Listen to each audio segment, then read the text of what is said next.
Well, vote centers are one step closer to becoming a reality in St. Joseph County. The Vote Center Committee met this morning and came up with a formal plan to propose to the election board. WSBT's Zach Crenshaw joins us now from the live desk. And Zach, there's still a long process ahead.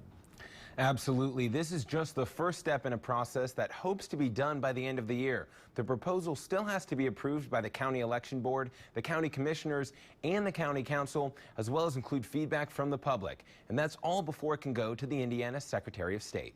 I am a little more confident than I have been in the past since we reached this big step and actually have a plan to present to the election board.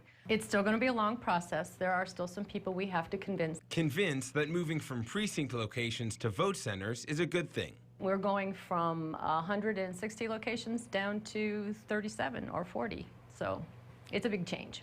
The Croc Center behind me is one of the 37 proposed locations where anyone could vote at.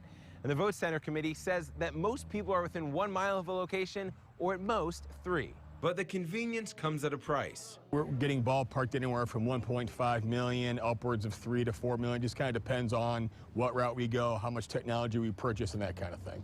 But the money will come from a national fund, and those in favor argue it will save local taxpayers money in the long run. We have over 1,200 workers that we hire 2 times a year for just to run an election. So if we can cut that in a third, even in half, that's going to be tens of thousands of dollars every year that we'll save election-wise that we won't have to spend. Plus, if we go on-screen voting, we won't have $50,000 or $60,000 in printing costs and other expenses. So we can recapture a lot of that money within the first 3 or 4 years.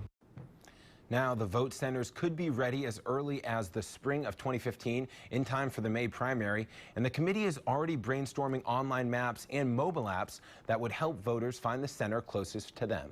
For the full list and map of potential locations, you can go on our website at wsbt.com.